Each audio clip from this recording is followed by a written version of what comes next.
शांतिपुरम गांव में अशोक नाम का एक मछुआरा रहा करता था। अशोक एक बहुत ही गरीब मछुआरा था। उसकी गरीबी का आलम यह था कि बेचारे के पास एक भी नाव नहीं थी। एक दिन अशोक समुद्र के किनारे बैठा हुआ समुद्र को देख रहा था कि तभी दूसरा मछुआरा उसके पास आकर बोला, अरे ओ अशोक, ये तुम समुद्र के पास ना बैठा करो भाई। तुमसे कितनी बार कहा है कि तुम मछुआरे के नाम पे कलंक हो। कलंक समझ में नहीं आता है क्या? हे मेरे भाई, अगर हमारे पास नाव नहीं है तो इसमें हमारी क्या गलती है? अरे गलती तो तुम्हारी ही है ना। तुम्हारे पिता के पास तो अच्छी खासी बड़ी नाव थी। अरे हमने तो यह भी सुना है कि उनकी नाव की सुंदरता के चर्चा बच्चे तो दूर दूर तक प्रसिद्ध थे। लेकिन तुम्हारे पिता भी एक मूर्ख आदमी ही थे। जमींदार ने उनकी नाव की कीमत मुंह मांगे दामों पर देकर खरीदने की कोशिश की, लेकिन तुम्हारे पिता ने नाव ना बेची। बदले में जमींदार ने तुम्हारे पिता की नाव तोड़वा दी। लो भैया, हो गया नुकसान। इतना कहकर दूसरा मछुआरा वहां से चला गया। कुछ देर बाद अशोक अपने घर पर जा पहुंचा। वो अपने घर के खाली बर्तन देखते हुए बोला, आज तो घर में खाने को भी कुछ नहीं है। समझ नहीं आ रहा कि आज शाम को खाऊं तो खाऊं क्या। अरे भूख से मरा जा रहा हूं। चलो मुंशी काका के घर पर चलते हैं, अब वहीं कुछ हो सकता है। इतना कहकर अशोक मुंशी काका के घर पर चला गया।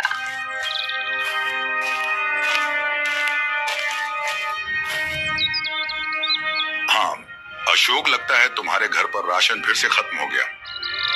हाँ काका। तभी वहां मुंशी काका की इकलौती पुत्री रत्ना आ गई। उसके हाथ में एक भोजन की थाली थी। मैं जानती थी अशोक कि तुम्हारे घर पर कुछ भी नहीं है। तुम्हारे आने से पहले ही मैंने तुम्हारे लिए भोजन की थाली सजा रखी थी। आओ, पेट भर के खाना खाओ। यह सुनकर अशोक चौंक गया। रत्ना, तुम्हें कैसे पता था? जब तुम अपनी रसोई के खाली बर्तन देख रहे थे, उसी वक्त मैं किसी काम से तुम्हारे घर पर तुमसे मिलने के लिए आई थी और मुझे यकीन था कि तुम यहाँ जरूर आओगे।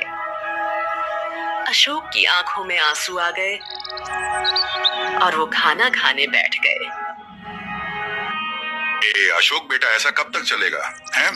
तुम कोई दूसरा धंधा वंदा काहे नहीं करते हो? अब और मैं क्या करूं काका? एक मछुआरे का बेटा हूं तो मछुआरा ही बनूंगा ना। अशोक, तुम क्यों नहीं समझते कि जब तक तुम एक नाव का प्रबंध नहीं कर लेते, तब तक तुम मछलियों का धंधा नहीं जमा सकते। अरे रत्ना, तुम तो जानती हो कि नाव बनाना ये कोई बात करने जितना आसान या बच्चों के खेल जितना आसान नहीं है। कुछ देर बाद अशोक वहां से चला गया और अपने घर लौट आया और सो गया।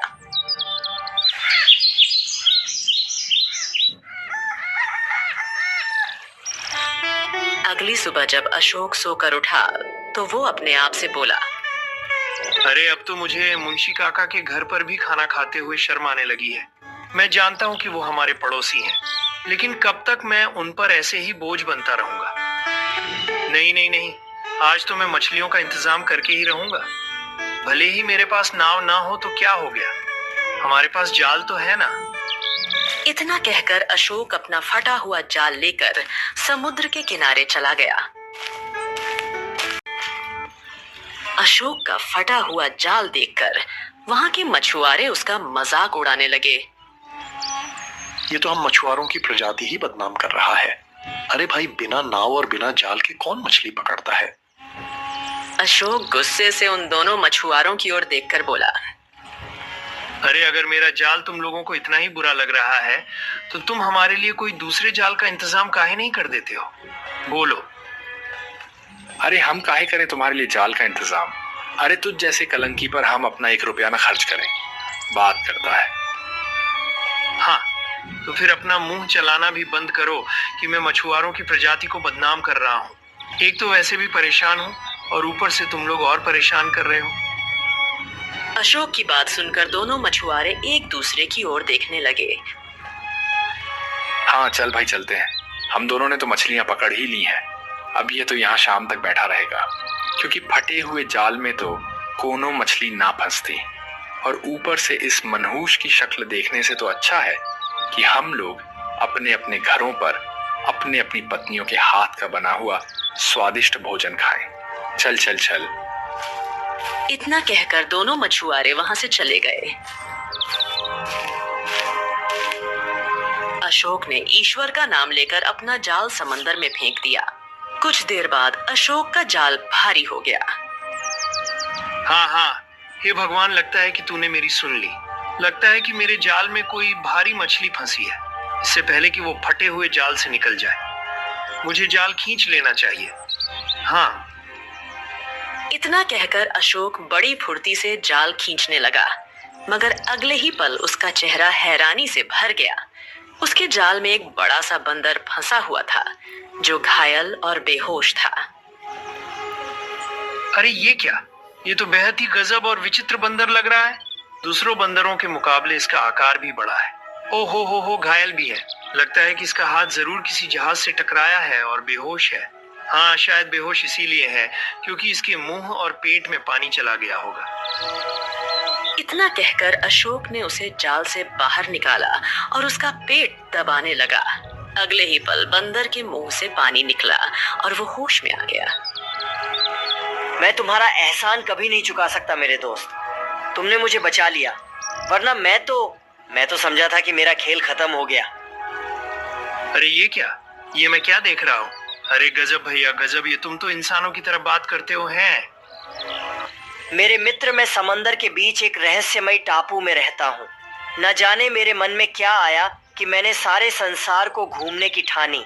मुझे लगता था कि यह सारा संसार मेरे टापू की तरह ही छोटा सा होगा, लेकिन जब मैं अपने टापू से बहुत दूर विशाल समंदर में निकल आया, तब मुझे एहसास हुआ कि यह संसार वैसा नहीं है जैसा मेरे दिमाग में था। और अब जब मेरी आंख खुली तो बस एक बिल्कुल अलग ही संसार नजर आ रहा है। पता नहीं कैसा है ये संसार। अशोक ये सुनकर मुस्कुराने लगा और बोला, देखो, तुम हमारे सामने तो बोल रहे हो, लेकिन जिस संसार में हम रहते हैं ना, वहाँ के प्राणी बहुत ही अलग होते हैं। यहाँ भी तुम्हारे जैसे बंदर हैं, लेकिन वो हमारी तरह बोलते नहीं हैं। इसीलिए तुम भी सिर्फ और सिर्फ हमारे सामने ही बोलना। अगर किसी ने तुम्हें बोलते हुए देख लिया ना, तो डर जाएगा और हो सकता है कि तुम्हें जान से भी मार दे। हाँ। क्या बात कर रहा है बड्डू? हाँ यार, वैसे देखा जाए तो तू तो सही बोल रहा है। अगर ऐसी बात है तो अपन तेरे ही सामने बोलेगा और किसी के सामने नहीं बोलेगा। यार सही बताऊं तो अपन को बहुत तेज भूख लग रही है। क्या तेरे पास कुछ खाने वाने को है क्या? अरे बता ना। भैया, यहाँ खाना खुद ही लाना पड़ता है। खाने की वजह से तो मछलियाँ पकड़ने आया था और तुम हाथ लग गए। बंदर यह सुनकर गहरी सोच में डूब गया और बोला, धत तेरे की। खैर तू चिंता मत कर। अपन जिस टापू में रहता है ना, वहाँ के बंदरों को मछलियाँ पकड़ना सिखाया जाता है। आज के खाने का बंदोबस्त अपन कर लेगा, तू चिंता मत कर। इतना कहकर बंदर ने अपना हाथ समंदर में डाला और 2 मछलियां निकाल ली। यह देखकर अशोक बुरी तरह से आश्चर्यचकित हो गया। बंदर अशोक से बोला, अबे अब ये आंखें फाड़ फाड़ के बस देखता ही रहेगा क्या? चल चल, इतना चौंकने की जरूरत नहीं है। अबे घर चल, अपन को भूख लग रही है, चल। अशोक भोलू को लेकर अपने घर चला आया और मछलियां भूनने लगा। मछलियां भूनने के बाद भोलू पहली मछली खाते हुए चौंकते हुए बोला, अरे बड़ू, ये मछली तो गजब ही स्वादिष्ट लग रही है। भाई, ऐसी मछली तो हमारे टापू तक में नहीं बनती। वाह वाह वाह, मजा आ गया। हमारे यहाँ मछलियाँ ऐसे ही भून के खाई जाती हैं। हम कच्ची मछली थोड़ी ना खाते हैं। अच्छा सुनो, तुम्हारे टापू में तुम्हारा नाम क्या है? अरे अपन को ना लोग उधर भोलू बंदर कह के बुलाते हैं, क्योंकि अपन बहुत भोला भाला है ना। भोला भाला सा, सीधा साधा सा है अपन, इसीलिए अपन है भोलू बंदर। अशोक हंसते हुए बोला, वाकई में तुम बहुत ही भोले हो। अच्छा मेरी बात सुन, आज के तो अपन के खाने का इंतजाम देख हो गया, लेकिन तुम हो एक मछुआरे हो ना, तो तुम्हारे पास कोई ढंग का जाल वाल नजर नहीं आ रहा है, और ना ही बाकी मछुआरों की तरह तुम्हारे पास कोई नाव वाव है। ए बड्ढू, ये बता तू अपना जीवन कब तक ऐसे ही काटता रहेगा रे हैं? क्या करूं? मेरे पास पैसे नहीं है और कोई मुझ जैसे गरीब को उधार भी नहीं देगा। क्या करूं बताओ? हाँ ये बात है, ठीक है, लेकिन कोई बात नहीं, तेरे पास एक चीज है जो बाकी मछुआरों के पास नहीं है। अरे तेरा बलशाली शरीर और क्या, और अब तुम्हारे पास मेरे जैसा दोस्त भी है, एक ऐसा साथी जिसके पास बहुत तेज दिमाग है। क्या मतलब? अरे मतलब क्या, अपन जानता है नाव बनाने की तरकीब। सुनो, तू लकड़ियां काट के लेकर आ और मैं तेरे साथ नाव बनाने में मदद करूंगा तेरी। बस फटाक से तेरी नाव तैयार हो जाएगी, समझा क्या? क्या बात कर रहे हो? क्या हम नाव बना सकते हैं? और क्या, अरे यहाँ पर ऐसी नाव तैयार करेगा कि तुम्हारे यहाँ के लोग देखते ही हैरत में पड़ जाएंगे। खुद बोलेंगे, क्या बात कर रहे हो भाई, ये नाव किधर से लेके आया है? यह सुनकर अशोक बहुत खुश हो गया और तुरंत भोलू के साथ जंगल की ओर निकल पड़ा।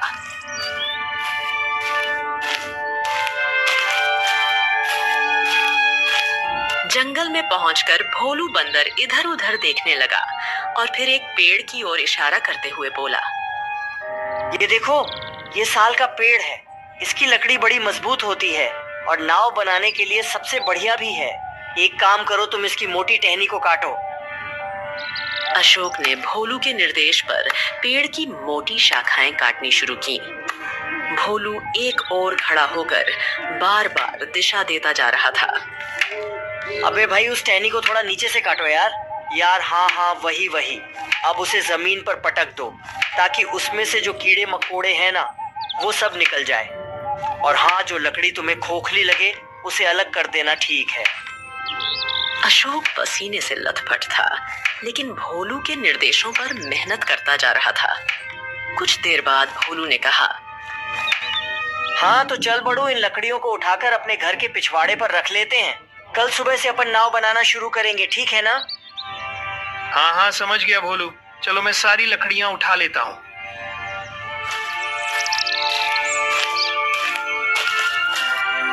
अशोक ने सारी लकड़ियां घर ले जाकर एक कोने में सलीके से रख दी।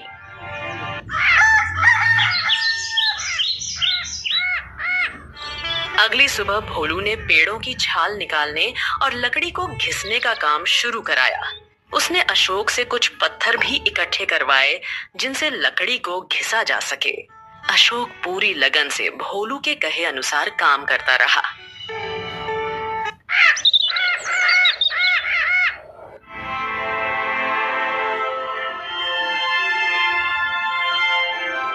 कुछ ही दिनों में अशोक की नाव बहुत ही सुंदर बनकर तैयार हो गई।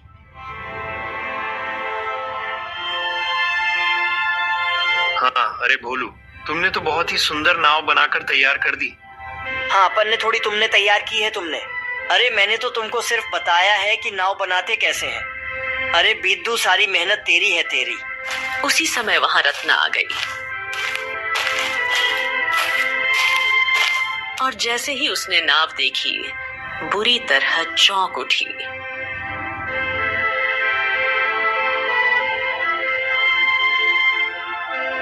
अरे ये नाव तो बहुत ही सुंदर है, तुमने ये कहाँ से खरीदी? खरीदी नहीं, बल्कि अशोक ने बनाई है। भोलू के मुंह से इंसानी आवाज सुनकर रत्ना बुरी तरह डर गई और अशोक की ओर देखने लगी।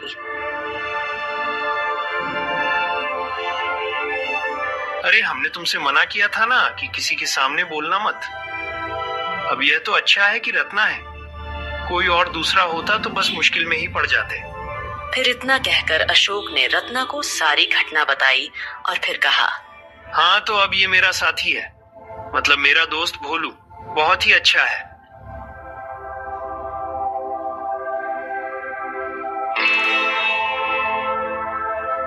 अरे अब बातें ही करते रहोगे क्या? बहुत हो गई मेरी तारीफ। चलो चलो, नाव लेकर चलो, मछलियां पकड़ते हैं। और हाँ, मैंने तुम्हारा जाल भी ठीक कर दिया है। इतना कहकर भोलू घर के अंदर गया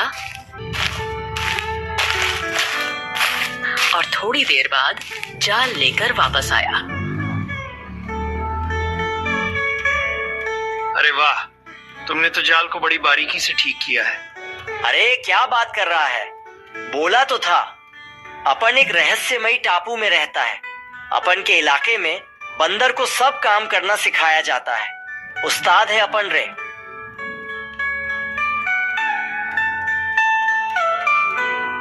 अशोक मुस्कुराया और फिर भोलू और रत्ना को लेकर सीधा समुद्र के किनारे पहुंच गया।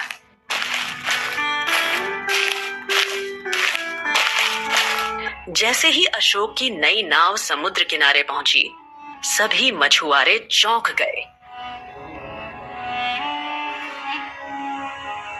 अरे अशोक, ये तुमने नाव कहाँ से खरीदी? तुम्हारे पास इतना धन कहाँ से आया भाई? ये तो तुम्हारे पिताजी के नाव से भी गजब सुंदर है। कहाँ से लाए? हाँ, मुझे लगता है कि जरूर इसने नाव चोरी की होगी। चोरी नहीं की है, बल्कि अशोक ने यह नाव अपनी मेहनत, बुद्धि और कुशलता से बनाई है। तुम सब तो बस अशोक का मजाक उड़ाने में लगे हो। अरे छोड़ो ना रत्ना, इन मूर्खों की बातों पर ध्यान मत दो। मुझे तो बस मछलियां पकड़नी है। जब मेरे पास कुछ भी नहीं था, तब यही लोग मजाक उड़ाते थे, और मुझे विश्वास है कि जब मैं बहुत धनवान बन जाऊंगा ना, तब भी ये लोग यही करेंगे। हाँ।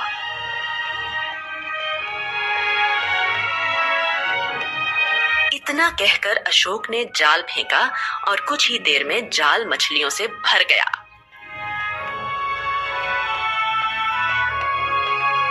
अरे बाबा रे, इसकी तो किस्मत बदलनी शुरू हो गई। एक सुंदर नाव और ऊपर से भरी हुई मछलियां। उसी दिन से अशोक हर रोज भोलू बंदर को साथ लेकर समुद्र किनारे आता, ढेर सारी मछलियां पकड़ता और उन्हें बाजार में बेचकर अच्छा धन कमाता। कुछ ही दिनों में अशोक के दिन पूरी तरह बदल गए। अब उसके पास टूटी फूटी झोपड़ी नहीं, बल्कि एक सुंदर मकान था।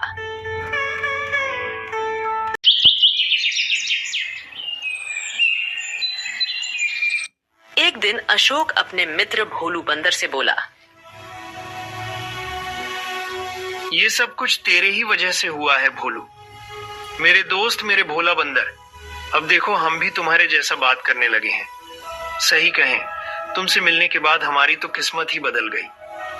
अरे नहीं दोस्त, सब कुछ तुम्हारी मेहनत और लगन की वजह से हुआ है बीड़ू। अब तुम्हारे पास बहुत सारा धन है, तो अब तुम्हें अपने गांव के गरीबों की मदद भी करनी चाहिए। और वह क्यों करना चाहिए? अरे भैया, जब हम परेशान रहे तब तो किसी ने हमारी मदद ना करी। हाँ, अपन सब जानता है, लेकिन तुम तो मदद जरूर करो ना। इससे तुम्हारा मान सम्मान बढ़ेगा और गरीब लोग तुम्हारे पक्ष में हो जाएंगे। हाँ, ऐसे सोचो। भोलू की बात सुनकर अशोक ने उसी दिन से गरीबों की सहायता करना प्रारंभ कर दिया।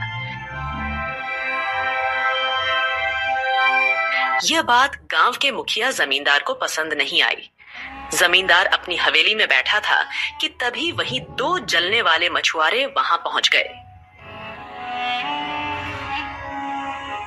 जमींदार, हमारे सामने अशोक एक गरीब मछुआरा था। उसके पास नाव तो बहुत दूर की बात है, जाल तक नहीं था। पर अब देखिए, उसके पास उसके पिता से भी सुंदर नाव है, और अब तो वह गरीबों की मदद भी कर रहा है। जमींदार, कुछ तो कीजिए। कहीं ऐसा ना हो कि आपकी जमींदारी आपके हाथों से निकल जाए और आप ऐसे ही बैठे रह जाएं। अरे तुम ऐसा क्यों कह रहे हो? अरे क्योंकि अशोक दिल खोलकर गरीबों की मदद कर रहा है और गांव के लोग उसका सम्मान करने लगे हैं। अगर सबका समर्थन उसे मिलने लगा ना, तो फिर आपको सम्मान कौन करेगा, बताइए भला। इतना कहकर दोनों मछुआरे वहां से चले गए। लेकिन जमींदार की आंखों में चिंता की लहरें दौड़ चुकी थीं।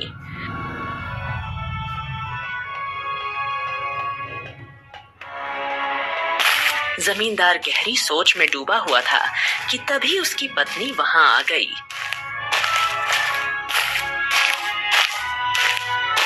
क्या सोच रहे हो? वो दोनों मछुआरे बिल्कुल सही कह रहे थे। इस अशोक के पिता के पास भी बहुत सुंदर नाव थी। उसकी नाव की वजह से ही उसका मान सम्मान गांव में बना था। अब इस अशोक के पास भी वही सुंदर नाव है। मैंने उसकी सुंदरता के चर्चे बहुत समय से सुने। अगर मैं उसकी नाव उससे छीन लूं, तो उसका मान सम्मान भी खत्म हो जाएगा। और वो कैसे? देखो, अशोक पहले गरीब था। जैसे ही नाव आई उसके दिन बदलने लगे। मतलब उसकी किस्मत उसी नाव से जुड़ी है, इसीलिए वह नाव उसके पास नहीं, मेरे पास होनी चाहिए।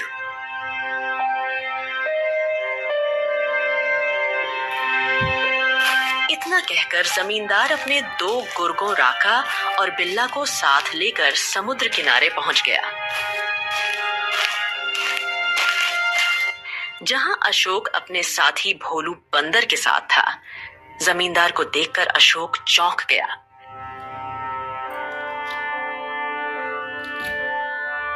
जमींदार जी, आप यहाँ? हाँ अशोक, देखो भैया, मैं तुमसे सीधा सीधा एक सौदा करने आया हूँ। बरसों पहले यही सौदा तुम्हारे पिताजी से भी करने आया था, लेकिन तुम्हारे पिता ने मेरी बात मानी नहीं। मैंने उसकी नाव तोड़वा दी। तो अब तुम बताओ, मैं तुम्हारी ये नाव खरीदना चाहता हूँ। मेरी नाव बिकाऊ नहीं है जमींदार जी। अशोक की बात सुनकर जमींदार का गुस्सा 7वें आसमान पर पहुंच गया।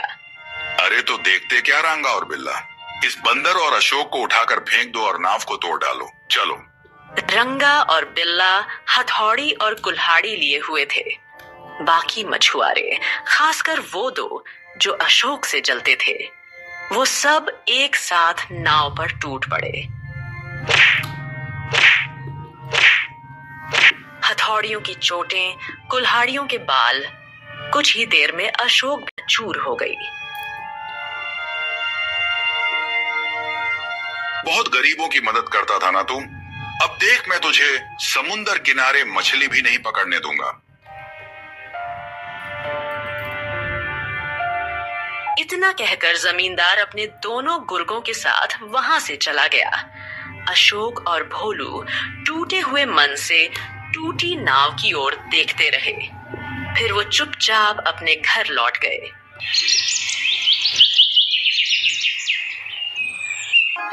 कुछ ही देर में रत्ना भी वहां पहुंच गई।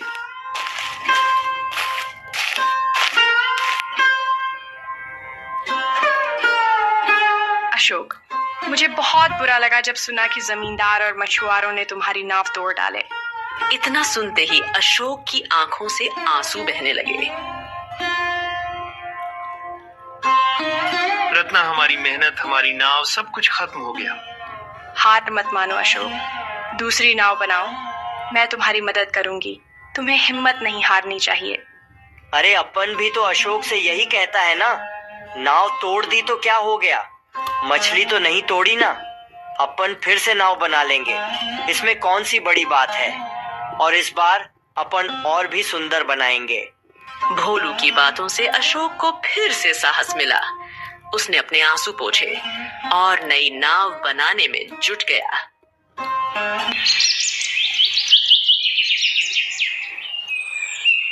कुछ ही हफ्तों में एक और भी सुंदर और मजबूत नाव तैयार हो गई।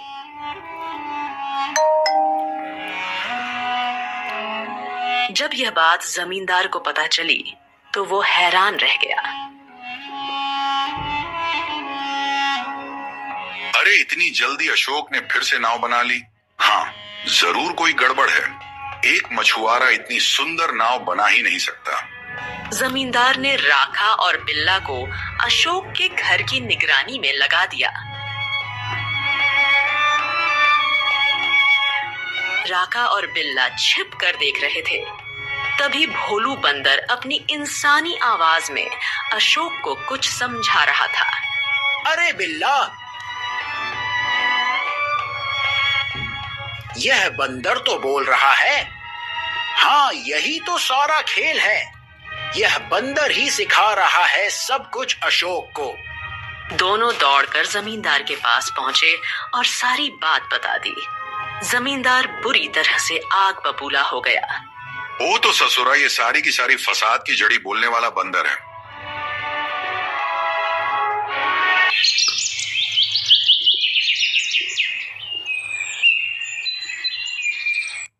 अगले दिन जब अशोक, भोलू और रत्ना नाव लेकर समुद्र की ओर निकले तो फिर सारे मछुआरे उन्हें घेर कर खड़े हो गए। अशोक, आज तेरी नाव तोड़ दूंगा और इस ससुरे बंदर को भी मार डालूंगा। ए, पकड़ो साले को। भोलू को चारों ओर से घेर लिया गया। राखा और बिल्ला डंडे लेकर उस पर टूट पड़े। भोलू बंदर बुरी तरह घायल हो गया। अशोक भी मारा जाने लगा। इतने में जिन गरीबों की मदद अशोक ने की थी वह सब वहां पहुंचे। अरे अशोक हमारा मसीहा है, हम उसे मरने नहीं देंगे। चलो भाइयों बचाओ। हाँ हो चलो चलो। भीड़ ने जमींदार और उसके गुर्गों को पीछे हटने पर मजबूर कर दिया। भीड़ धक्का मुक्की कर रही थी कि अचानक जमींदार का पैर फिसल गया और वो सीधे समुद्र में गिर गया। अरे बचाओ, अब बचाओ बचाओ, अरे कोई बचाओ, अरे बचाओ बचाओ बचाओ। सब लोग चुप थे, मगर भोलू घायल होने के बावजूद उछलकर समुद्र में कूद पड़ा। भोलू ने जमींदार को खींचकर किनारे पर ला पटका। जमींदार कांपते हुए उसकी ओर देख रहा था। हमने तुम्हारे साथ कितना इतना बुरा किया, फिर भी तुमने हमें बचा लिया। हमारी दुनिया में ऐसा ही होता है, समझे जमींदार। इंसानियत सिर्फ इंसानों में नहीं, आपन लोगों में भी होती है। मैं आप सभी से माफी मांगता हूँ। मैंने बहुत बड़ी भूल कर दी। आज एक बंदर ने मुझे इंसानियत सिखा दी। आप सब मुझे माफ कर दो। आज से मेरी सारी जायदाद और जमींदारी सब अशोक की। मैं इस गांव को छोड़कर ही जा रहा हूँ। अरे नहीं जमींदार साहब नहीं, आज आपको खुद से अपनी गलती का एहसास हो गया, यही बड़ी बात है। और आपने हम सब माफी भी मांग ली है। हम सब ने आपको माफ कर दिया। अब आपको गांव छोड़कर जाने की जरूरत। आप यहीं हमारे साथ रहकर जमींदारी करेंगे, लेकिन ईमानदारी से करेंगे। क्यों भोलू?